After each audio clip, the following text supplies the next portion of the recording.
कैसे हैं दोस्तों। अच्छे होंगे, बहुत अच्छे होंगे और अच्छे से अपना ख्याल रख रहे होंगे।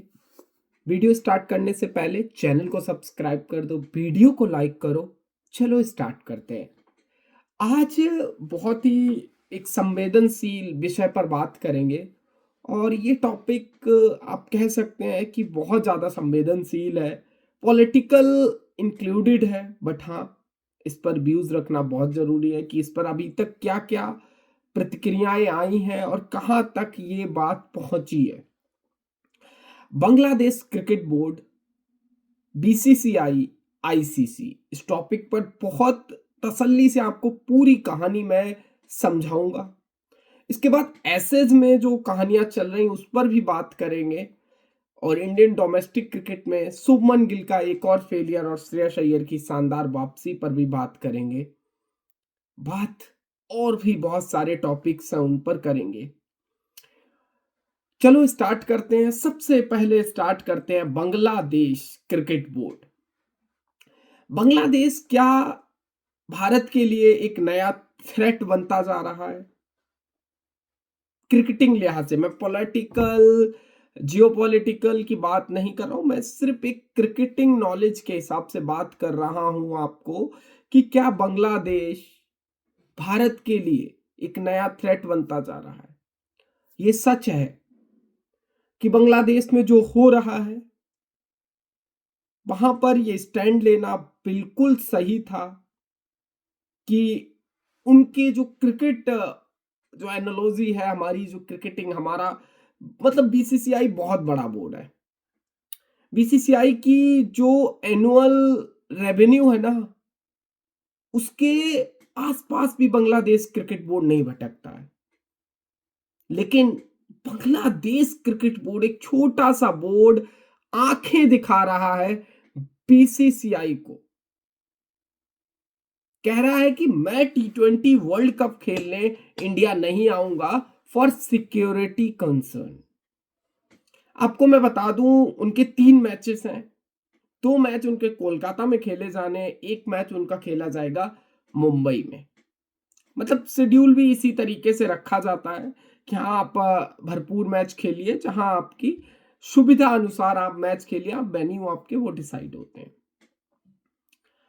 अगर पूरे सिनेरियो को समझाया जाए आपको कि सबसे पहले होता क्या, मैं स्टार्टिंग से चलेंगे, एंड तक चलेंगे, कोई जल्दी नहीं है। स्टार्टिंग में क्या होता है कि बांग्लादेश में जो पॉलिटिकल टेंशन्स चल रहे हैं एक माइनॉरिटी के खिलाफ, वहां पर क्या होता है कि इंडियन गवर्नमेंट के टॉप ऑफिशियल्स और बीसीसीआई के टॉप ऑफिशियल्स विदाउट किसी से कंसर्न लिए एक मीटिंग होती है और वो मीटिंग में फैसला होता है कि मुस्तफिजुर रहीम जो कोलकाता ने खरीदे थे रहमान साहब को, उनको अब रिलीज कर दिया जाएगा।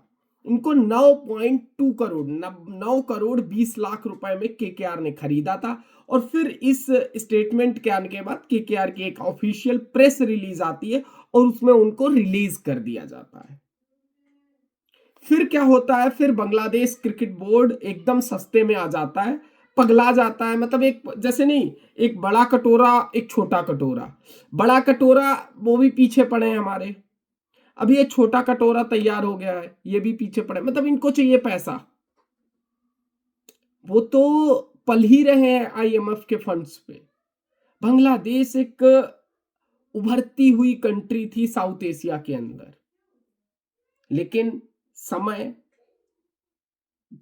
बुद्धि सब मारी गई और वो एक छोटा कटोरा के रूप में बनने के तैयार हो गए। तो बांग्लादेश क्रिकेट बोर्ड भाई इससे सस्ते में आ गई और पहुंची आईसीसी। एक प्रेस रिलीज संडे को आईसीसी भेजती है, रविवार को आईसीसी में एक प्रेस रिलीज भेजती है और बोलती है कि देखो भाई, हमारे सिक्योरिटी कंसर्न है और हम इंडिया वर्ल्ड कप नहीं खेलने जा सकते।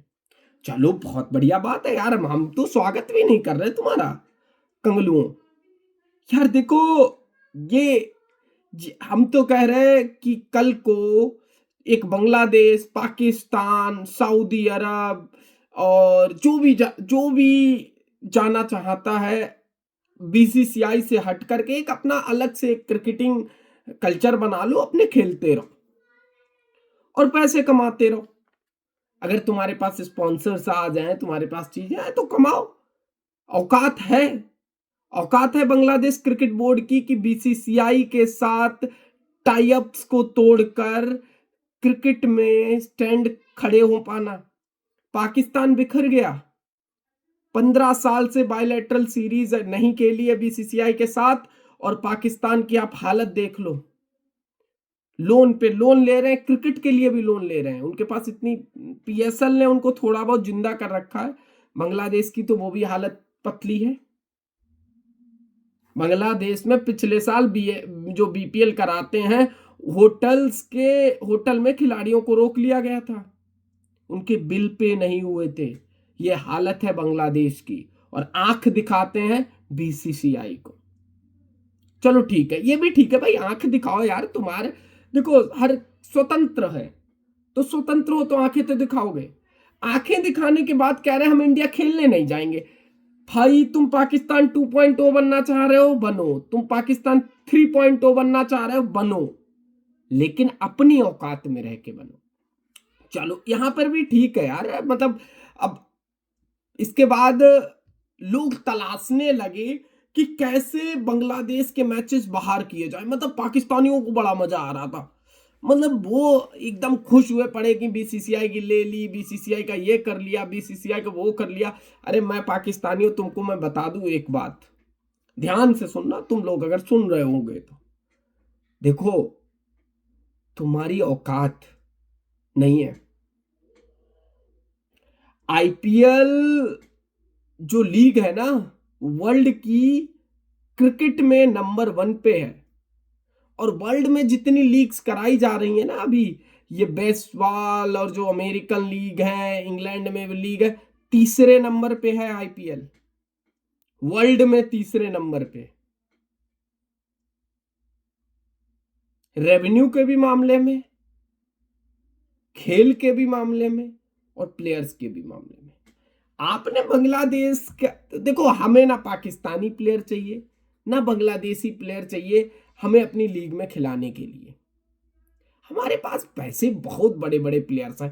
क्योंकि तुम लोग क्या कर रहे हो यार, एक हमारे नेबरहुड कंट्री हो, तुम्हें पैसा कमाना है यार। हम क्यों वेस्टर्न कंट्रीज के प्लेयर्स को पैसा दें?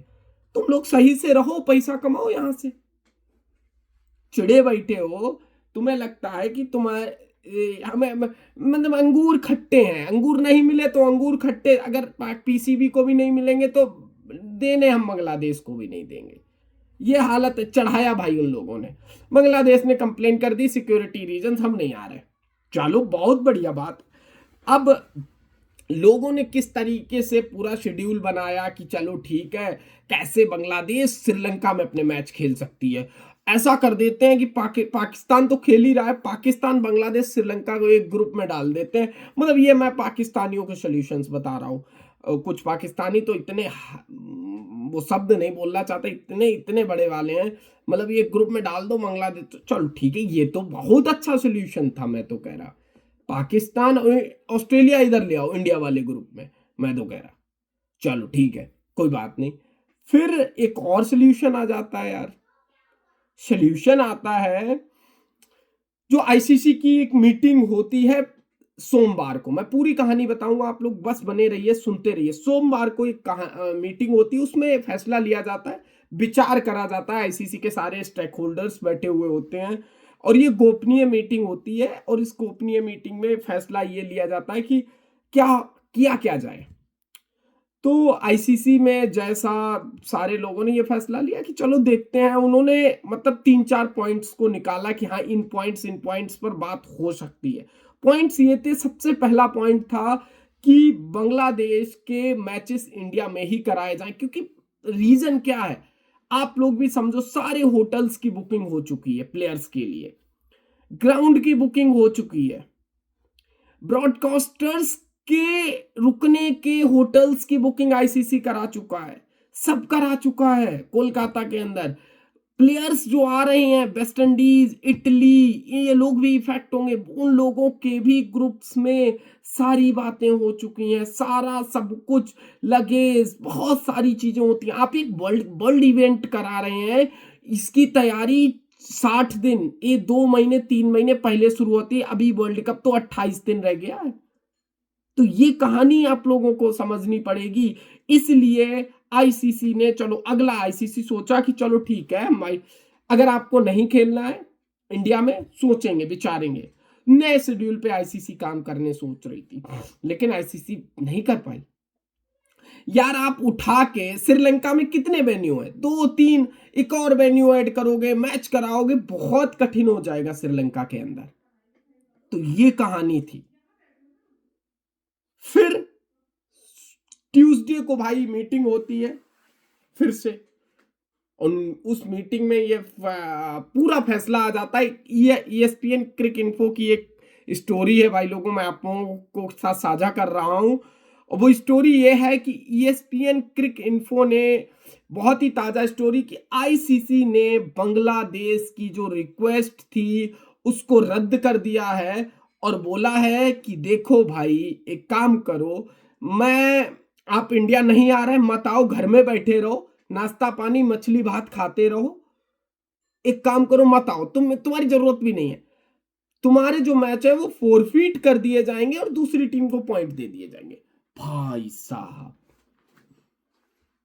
बड़ी कहानी हो गई भाई, ये बहुत बड़ी कहानी हो गई। आईसीसी ने रिक्वेस्ट को एक्सेप्ट करने से मना कर दिया। अब पता है भौंकने कौन लगा? बांग्लादेशी अभी कुछ नहीं भौंके, पड़ोस से, हमारे पड़ोस से कुछ लोग भौंकना शुरू कर दिए फिर से। पता नहीं उनकी औकात क्या है, मुझे भी नहीं समझ आता, लेकिन वो भौंकना शुरू कर दिए। जैसे मैं नाम लूं, बहुत वरिष्ठ क्रिकेटर रहे शाहिद अफरीदी, समझ नहीं आ रहा, बीसीसीआई पर बहुत पैसा है, पैसा पैसे की दम दिखा रहा है, बीसीसीआई इक्वल टू आईसीसी है, हमारे साथ जाति हो रही है, हमारे साथ जाति हो रही है, हमारे भाइयों के साथ जाति हो रही है, हमारे भाइयों के साथ जाति हो रही है। शाहिद अफरीदी साहब कह रहे हैं हमारे भाइयों के साथ जाति हो रही है। पता है बांग्लादेश क्रिकेट टीम का कप्तान कौन है? लिंटन कुमार दास, हिंदू कम्युनिटी से आता है। कह रहे मेरे भाइयों के साथ जाति हो रही। अरे भाई तुम्हारे भाइयों के साथ जाति नहीं हो रही है भाई, तुम्हारे भाई खुद नहीं इंडिया आना चाह रहे खेलने, कह रहे हमारे साथ सिक्योरिटी कंसर्न। तो आईसीसी ने, भाई देखो आईसीसी, मैंने आपको सारे रीजंस बताए आईसीसी क्यों नहीं मैचों को मूव कर सकती। आईसीसी वैसे भी जो T20 वर्ल्ड कप यूएसए में कराया था, बेचारी डॉलर कमाने आई थी आईसीसी, वो एकदम गर्त में गई है। कम से कम 1300-1400 करोड़ रुपए का घाटा हुआ है आईसीसी को, जो 2024 में वर्ल्ड कप यूएसए में कराने आए थे वो, उसकी भरपाई करें वो, कि वो तुम्हारे ये नखरे झेलें। वो एक एक कह रहा कि मैं इंडिया नहीं आऊंगा, दूसरा कह रहा मेरे को भी सिक्योरिटी कंसर्न है, मैं इंडिया नहीं आऊंगा। तो ये जब सब, किसी को इंडिया आना ही नहीं है खेलने, तो काहे वर्ल्ड कप खेलना, फोरफीट करो अपने मैच।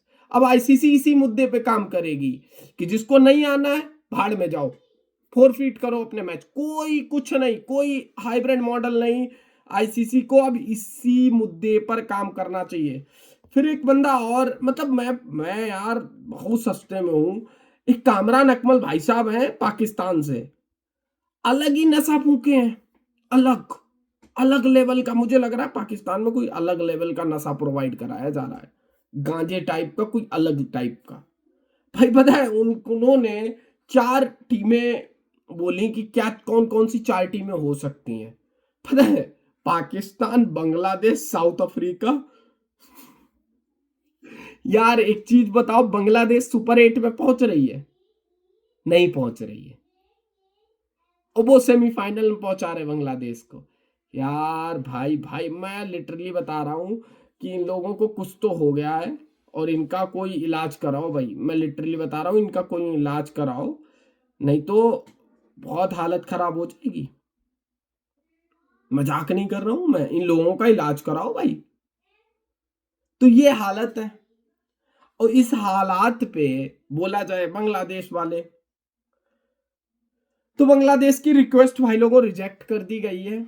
आप लोगों को मैं बता दूं, बहुत ही दुख के साथ मुझे बताना पड़ रहा है कि ये बांग्लादेश की जो रिक्वेस्ट थी वो रिजेक्ट कर दी गई है। बाकी यार देखो, बहुत सारी और क्रिकेटिंग जो डेवलपमेंट हुई उन पे बात करते हैं। अब दूसरे टॉपिक की तरफ चलते हैं और दूसरा टॉपिक टॉपिक है एसेज।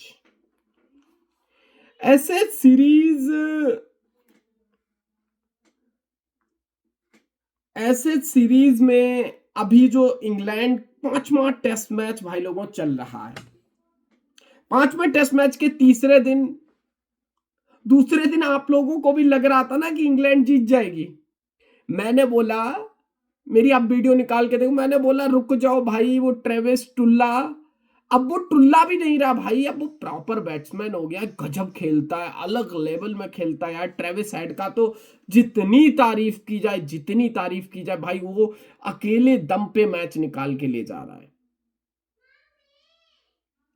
जैक वेदरफील्ड का कैच छोड़ा, इसके बाद जैक वेदरफील्ड ने भी रन बनाए, 384 रन बनाए इंग्लैंड ने। जो रूट ने शानदार 160 रन की पारी खेली। इसके बाद ऑस्ट्रेलिया को फ्रंट फुट से बैकफुट, बैकफुट से फ्रंट फुट, फ्रंट फुट पे बैकफुट, ऑस्ट्रेलिया की तरफ से भाई लोगों गजब की बैटिंग हुई है, गजब की बैटिंग। आप समझेंगे नहीं। दूसरे विकेट के लिए नाइट वॉच, लबू लबू दादा ने भी 48-49 रन बना दिए। सिडनी में वैसे लबुशेन के रन आते हैं, जितना लबुशेन को देखा सिडनी में उसके रन आते हैं और आए भी रन। बाकी इसके बाद नेशर, नेसर भाई 90 बॉलों में 24। ट्रेविस टुल्ला पागल हो गया, नेसर को बोला मार भाई, तू तो नाइट वॉचमैन है। स्टीव स्मिथ, कितनी तारीफ करूं मैं इस बंदे की। एक और मैं अंतिम में एक टॉपिक और जो मेरे मन में चल रहा है उस टॉपिक पर भी बात करेंगे। Steve Smith versus Joe Root versus something something. लेकिन स्टीव स्मिथ भाई गजब का बैट्समैन है, क्या डिटर्मिनेंट है, क्या क्रिकेट, टेस्ट क्रिकेट से प्यार करता है। 138 रन बनाए, आज आउट हो गया। जब मैं वीडियो रिकॉर्ड कर रहा हूं ऑस्ट्रेलिया की पूरी पारी 567 रन पर सिमट गई है। इंग्लैंड अभी भी 70-80 रन पे एक विकेट है। इसके बाद वर्ल्ड सेफेस्ट कंट्री, वर्ल्ड की सेफेस्ट कंट्री के प्लेयर पाकिस्तान से आते हैं। उनके पूर्वज जाकर ऑस्ट्रेलिया में बसे, उन्होंने क्रिकेट खेलना शुरू किया, उन्हें ऑस्ट्रेलिया से खेलने का मौका मिला। श्रीमान उस्मान ख्वाजा जी रिटायरमेंट ले लिए हैं भाई। पता है फुल टॉस गेंद पैर पे लगती है, पहली बात तो फुल टॉस गेंद पैर पे लगती है, एलबीडब्ल्यू आउट हो जाते हैं। स्टीव स्मिथ से पूछते भी नहीं है भाई साहब, रिव्यू ले लेते हैं। रिव्यू, मुझे रिव्यू चाहिए, जैसे नहीं बाबर आजम रिव्यू लेता है। एक रिव्यू बाबर आजम का फिक्स है, चाहे वो गेंद सीधी लगे, पैर में लगे, टेंडे लगे, बाएं लगे, दाएं लगे, फिक्स है। रिव्यू ले लिया, वो भाई प्लम्ब पाए गए। इसके बाद मैदान छोड़ के ऐसे जा रहे थे जैसे मानो कि इन्होंने दुनिया के सबसे ज्यादा रन इन्होंने ही बनाए, उस्मान ख्वाजा ने। इन्होंने भाई, मैं बहुत अच्छा प्लेयर है। सिडनी ने भी तालियां बजाई, सारे ग्राउंड सबने तालियां बजाई इंग्लैंड के खिलाड़ियों ने। लेकिन एक बात मैं इनकी बोलना चाहूंगा, ये भाई साहब तारीफ के काबिल नहीं है, क्योंकि इन्होंने जहर उगला है, जहर। जैसे एक पाकिस्तानी की नस पता है क्या होती है, वो बोलेगा बोलेगा नहीं, बोलेगा तो भंगी बोलेगा, जहर ही बोलेगा। ये पाकिस्तानियों, आप जितने भी पाकिस्तानियों से मिलो, वो बोलेंगे बोलेंगे नहीं, बोलेंगे तो जहर ही बोलेंगे। और ये भाई साहब रिटायरमेंट की प्रेस कॉन्फ्रेंस करने आए, जहर बोल के चले गए। भाई देखो, तुम्हारी रिटायरमेंट हो जाती, तुम्हारे जितने गुर्दों में, हृदय में और फेफड़ों में जो जो बातें थी इंडिया के लिए बोल देते यार। तुम्हें क्या मतलब, ठीक है बोल दो यार, इंडिया के लिए बोलो। आजकल दुनिया इंडिया के लिए बोल रही है, तुम भी बोल दोगे क्या इंडिया, हम क्या खराब है, हम तो खराब हैं, हो जाएंगे और खराब हो जाएंगे तुम्हारे बोलने से। तो भाई ख्वाजा साहब ने 17 रन बनाए, एलेक्स कैरी 16 रन बनाकर आउट हो गए। फाइनली एलेक्स कैरी इस सीरीज में आउट होने के कम रनों पर आउट हुए। ग्रीन 37, वेबस्टर 71, मिचेल स्टार्क, इधर ब्रेंडन कार्स ने 3 लिए, जॉस टंग ने 3 लिए और स्टोक्स ने 2 विकेट लिए। तो ये कहानी रही, ऑस्ट्रेलिया को एक शानदार बढ़त मिली है और अभी इंग्लैंड 78 रन पे 1 विकेट है जब तक मैं वीडियो रिकॉर्ड कर रहा हूं। जैक क्रॉली को मिचेल स्टार्क ने पहले ही ओवर में आउट कर दिया, एलबीडब्ल्यू भाई। और जैक क्रॉली की सीरीज समाप्त हो गई। डकिट 39 रन बनाकर खेल रहे हैं 45 बॉलों में, और जैकब बेथल 27 रन बनाकर खेल रहे हैं 51 बॉलों में। तो ये पूरी कहानी रही। अब एक और टॉपिक भाई छेड़ा, मैंने पढ़ी नहीं है, मैंने वो न्यूज नहीं पढ़ी है। संजय मांजरेकर भाई साहब ने कुछ कहा है कि विराट कोहली ने आसान फॉर्मेट चुना है, विराट कोहली ने रिटायरमेंट ले लिया टेस्ट क्रिकेट से, जो बिल्कुल टफेस्ट फॉर्मेट था। अब जो रूट को देखो, आप इसको देखो, उसको देखो, केन विलियमसन। यार देखो, विराट कोहली फैंस जितने भी हैं, मैं विराट कोहली का कट्टर फैन नहीं हूं, मैं कट्टर किसी का भी फैन नहीं, जिसका भी हूं उसका क्रिकेट से इतना वास्ता नहीं है, आईपीएल ही खेलता है। लेकिन एक बात मैं कहना चाहूंगा, विराट कोहली ने टेस्ट क्रिकेट से रिटायरमेंट ले लिया पिछले साल मई के महीने में। सब सकते में थे, अप्रैल के महीने में लिया या मई के महीने, हम सब सकते में थे। हम सबको बुरा लग रहा था अंदर से, क्योंकि हम लोग खुद चाहते थे कि विराट कोहली टेस्ट मैच खेले। लेकिन विराट कोहली पिछले 4 साल से टेस्ट मैच में उनका एवरेज 30 से भी नीचे आके खड़ा हो गया था। 3 से 3 ही शतक लगाए थे विराट कोहली ने। विराट कोहली ने अपने टेस्ट कैरियर को खुद बत्ती लगाई है। रीजन मैं देता हूं, बोरिया मंजूमदार एक जर्नलिस्ट हैं, मैं उनको कोट करता हूं। उन्होंने लिखा, बोरिया मंजूम, बहुत सारे लोगों ने लिखा जर्नलिस्ट ने, कि रीजन क्या है विराट कोहली के फेलियर्स का। सबसे बड़ा रीजन था वॉर्डर गावस्कर ट्रॉफी 2021, ऑस्ट्रेलिया दौरा, विराट कोहली अपने पहले बच्चे के जन्म के लिए इंडिया वापस आना। That's a biggest reason. क्योंकि जब आप क्रिकेट को रिस्पेक्ट नहीं कर सकते, आप अपने काम को रिस्पेक्ट नहीं कर सकते, तो फिर आपको वो काम रिस्पेक्ट नहीं करेगा। इसके बाद आपने बहुत बहुमूल्य 5 मैचों की टेस्ट सीरीज घर में इंग्लैंड के खिलाफ छोड़ दी। उस समय आप फॉर्म में भी थे, आप अगर वो खेलते, हो सकता वहां से कैरियर टर्न अराउंड करता, कॉन्फिडेंस आता और अलग लेवल पे दिखना शुरू हो जाता। एक रीजन और है विराट कोहली के इस फेलियर्स का, वो रीजन है, ये रीजन है सबसे बड़ा, कि कप्तानी ले लेना। कप्तानी लेने के बाद वो बंदा ईगो पे नहीं ले रहा था चीजें, और ईगो पे ना लेने के कारण फेलियर फेलियर फेलियर पे चला जा रहा था। आपको और लेकर चलते हैं, जो रूट ने 2019 से पहले उतने शतक नहीं लगाए थे, आज विराट कोहली ने 3 लगाए हैं, ना तो इतने शतक स्टीव स्मिथ। लेकिन जो रूट का एक एरा, जैसे नहीं क्रिकेट का एक एरा शुरू होता है, विराट कोहली का जो एरा था 2016 से लेके 19 तक, जो रूट का जो एरा चला है 21 से लेकर 25 तक, और कितना चलेगा? क्या वो सचिन तेंदुलकर का रिकॉर्ड तोड़ने के करीब है? तोड़ भी सकते हैं, कोई बड़ी बात नहीं। लेकिन हाँ, ये डिबेट हमेशा रहेगी, हर क्रिकेट फैन के अंदर रहेगी, कि Virat Kohli versus Joe Root versus Kane Williamson versus Steve Smith, सबसे बेहतर टेस्ट क्रिकेटर कौन? आज मैं कहूंगा, इसमें हायरार्की में भी अगर बताऊंगा, सबसे बेहतरीन टेस्ट क्रिकेटर अगर कोई है तो सबसे बेहतरीन टेस्ट क्रिकेटर है जो रूट, इसके बाद स्टीव स्मिथ, इसके बाद भाई लोगों केन विलियमसन, फिर विराट कोहली का नाम आएगा। लेकिन अगर ओवरऑल क्रिकेटर की बात की जाए तो विराट कोहली पहले नंबर पर होगा। ये दोनों अलग, एक पतली सी लाइन होती है टेस्ट क्रिकेटर और ओवरऑल क्रिकेटर में, लेकिन डिफरेंस बहुत बड़ा क्रिएट करके जाती है। यही कहानी आप लोगों को मैं बताना चाहता हूं। जो संजय मांजरेकर ने जहर उगला है विराट कोहली के लिए, हमेशा उगलते हैं, उनका रीजन क्या है मुझे नहीं पता। हो सकता है 1-2 इंटरव्यू नहीं दिया हो, या कोई पर्सनल रीजन हो, या खेतीबाड़ी लिखवा ली हो विराट कोहली ने, कुछ ऐसा हो सकता है। यार बहुत लोगों की खेतीबाड़ी विराट कोहली ने लिखवा रखी है, सोशल मीडिया के लोगों की खेतीबाड़ी विराट कोहली ने लिखवा रखी, इसीलिए उनके ऊपर जहरी उगलते रहते हैं। तो मुझे इसका नहीं पता, लेकिन मैं सीधा सीधा आप लोगों से जो बात कर रहा हूं वो यही कर रहा हूं कि विराट कोहली का कोई इतना बड़ा कंसर्न नहीं है। लेकिन हाँ, विराट कोहली कंसर्न है, किसके लिए है? वो अपने लिए है। अपने, यार देखो, अपनी पर्सनल लाइफ नहीं खेलना टेस्ट क्रिकेट, खिला लोगे तुम जबरदस्ती टेस्ट क्रिकेट खिला लोगे क्या? नहीं खेलना, क्या कर लोगे? तो ये रीजन है भाई, सीधी साफ बात है, नहीं खेलना मुझे टेस्ट क्रिकेट, मुझे अपनी पर्सनल लाइफ अच्छी करनी। विराट कोहली देखो, मैं लोगों की मैं सोच बता रहा हूं, विराट कोहली अगर प्रेमानंद महाराज जी के पास जाते हैं, हाथ जोड़ के बैठते, वहां भी लोग, मैंने कमेंट्स देखिए, गंदी गंदी कमेंट्स करते हैं। ये सोच है लोगों की, यही सोच है संजय मांजरेकर साहब की कि खराब फॉर्म है इसलिए भगवान के पास हाथ जोड़ने के लिए जा रहे हैं, रनों के लिए जा रहे हैं। अरे वो बंदा अपनी प्राइम फॉर्म में था तब भी प्रेमानंद जी के महाराज जी के पास गया, उसको क्या जरूरत है महाराज जो लोगों के पास जाना। अकेले उसकी एनुअल इनकम 1070 करोड़ रुपए है, अकेले। अगर उसकी बीवी को भी मिला दिया जाए तो पता नहीं कितना।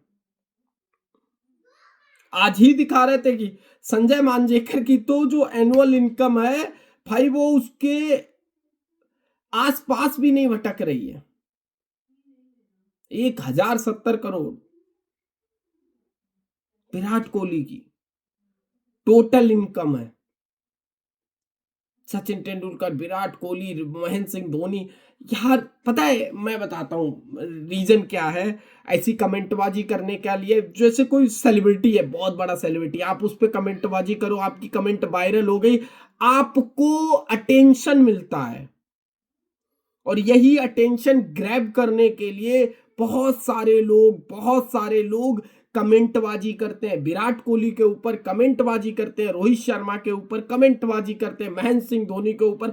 यार महेंद्र सिंह धोनी की पर्सनल लाइफ में क्यों घुस रहे हैं? मैंने देखा कि एक दिन महेंद्र सिंह धोनी सलमान खान के फार्म हाउस में गया। देखो वो उसकी अपनी पर्सनल चीजें हैं, वो सलमान खान के फार्म हाउस में जाए, वो शाहरुख खान के इवेंट में जाए, वो अंबानी के इवेंट में जाए, हमें क्या लेना देना। ठीक है, वो नहीं जाता राम मंदिर, वो नहीं जाता है हनुमान मंदिर, वो नहीं जाता मथुरा, नहीं जाता काशी, नहीं जाता है वृंदावन, तो इसमें उसका क्या है? वो जाता है सलमान, उसके अपने पर्सनल रिश्ते उन लोगों से अच्छे हैं इसलिए जा रहा है ना वहां। आपके अच्छे हो आप भी जाओ। तो लोग पता है जूम करके वो सिगरेट का पैकेट जो रखा हुआ कार में साक्षी के पास, वो दिखा रहे हैं कि ये कितना बड़ा नशेड़ी है। अरे भाई तू अपने को देख, तू कितना बड़ा नशेड़ी है। दूसरे पे कमेंट करने से पहले खुद को भी झांक के देखो अंदर कि तुम कितने गलत हो। तुम धोनी की बात कर रहे, धोनी की तो अपनी, धोनी तो हो गए जितना धोनी को जो बनना था, धोनी जो बन गए, धोनी ने जो पॉपुलैरिटी पाली। अरे भाई सलमान खान बुला रहा है, शाहरुख खान बुला रहा है, अंबानी साहब अपने इवेंट में बुला रहे हैं, तो धोनी तो बन गए, पॉपुलैरिटी हो गई। धोनी नहीं करना इंस्टाग्राम पे कमेंट धोनी को राम मंदिर के ऊपर। हाँ धोनी को अंबानी साहब की बेटे की शादी पर कमेंट करना है भाई, उनको टाइम मिल जाता है, कर देते होंगे, लेकिन नहीं करना उनको अपने राम मंदिर पे। तो आपको कौन सी चुल्ल पड़ी है? तुम्हारे घर से पैसा, इंटरनेट का पैसा ले जा रहे हैं धोनी या विराट कोहली? मांजरेकर साहब बता दो ना, तुम्हारे घर का पैसा ले जा रहे हो या तुम्हारी खेती से या तुम्हारे ब्रॉडकास्टर से, किसका पैसा ले जा रहे हैं? किसी का नहीं ले जा रहे भाई, उनकी अपनी पर्सनल चॉइस है। विराट कोहली की अपनी पर्सनल चॉइस थी कि उन्हें ओडीआई क्रिकेट खेलना था, नहीं खेलना था टेस्ट क्रिकेट, तो फिर उन्होंने अपने पर्सनल चॉइस चुना। इसमें तुमको काय चुटकियां काट रही हैं कि विराट कोहली ये हो गया वो हो गया। अरे भाई तुमने सुमन गिल रेडी किया है, बनाओ सुमन गिल को 28 इंची कमर को किंग, देखते हैं कितना बड़ा किंग बनता है। मैं भी देख रहा हूं, तुम भी देखना, सब लोग मिलके। चलो भाई लोगों, 3 टॉपिक थे, तीनों टॉपिक पे मैंने बहुत अच्छे से बताया आप लोगों को। और आप लोग पूरी वीडियो जब देख लियो तो एक काम और कर दो ना यार, सब्सक्राइब कर दो वीडियो को और लाइक कर दो। वीडियो को सब्सक्राइब नहीं, वीडियो को लाइक करो, चैनल को सब्सक्राइब करो। मिलेंगे अगली वीडियो में, तब तक के लिए धन्यवाद।